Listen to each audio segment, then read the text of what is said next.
High, আমি শ্রেয়া আর আজকে আমি নিয়ে চলে এসেছি একটা নতুন ভিডিও। আচ্ছা, তোমাদের ওখানে এখন গরম কেমন বলো? আমাদের এখানে মানে ব্যাঙ্গালোরে কিন্তু একটু গরমটা কমেছে। কদিন বৃষ্টি হচ্ছে, ওয়েদারটাও বেশ আস্তে আস্তে ভালো হচ্ছে। আর এই গরমের ঠেলায় কদিন তো বাইরে বেরোতেই পারিনি। আর এই বাঙালির ভাত ঘুম না হলে তো হয়ও না।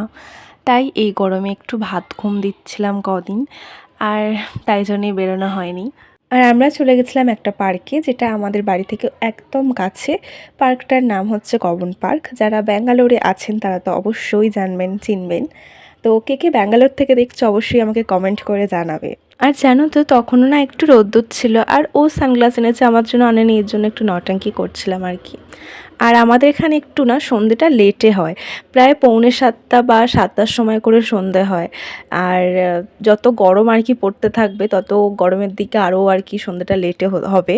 শীতকালটা একটু তাড়াতাড়ি হতো, ওই 6:30 বা 6টা নাগাদ করে হয়ে যেত সন্ধে, বাট গরমের দিকে অনেকটা লেটে সন্ধে হয়। আর যেখানেই যাই না কেন আমাদের তো এরকম ঝগড়া মারপিট লেগেই থাকবে সব সময়।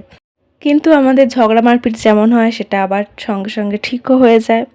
তো পার্কে আর বেশিক্ষণ রইলাম না, কারণ পার্ক 6টার সময় বন্ধ হয়ে যায়। আমরা চলে এলাম ব্যাঙ্গালোরের বিধানসভাতে। আচ্ছা, এই ভিডিওটাতে আমার ব্যাকগ্রাউন্ডে দেখবে একটা বাস দেখা যাচ্ছে, বাসটার মাথায় অনেকে দাঁড়িয়ে আছে। তো এই বাসগুলো নাকি এখন ব্যাঙ্গালোরে হয়েছে এরকম বিধানসভা, তারপর আরও কিছু সব আর কি রোডে এরকমভাবে সবাই ঘুরছে, একদম বাসের ওপর থেকে সব কিছু দেখতে দেখতে যাচ্ছে। কেউ কি বাসটা চেপেছো? কেমন এক্সপিরিয়েন্স হয়েছে আমাকে একটু জানিও তো। আমার বরের খুব ইচ্ছা এটা চাপার, কিন্তু আমার একদমই ইচ্ছা না। কি হবে বাসের ওপর এরকম চেপে, আমরা কি দেখবো? তো যাই হোক, কারোর এক্সপিরিয়েন্স থাকলে অবশ্যই আমাকে জানিও। আমার আর কোনো ভিডিও ক্লিপ নেওয়া হয়নি, তাই এখানেই শেষ করছি। তো যাই হোক, আজকের ব্লগটা এখানেই শেষ করছি।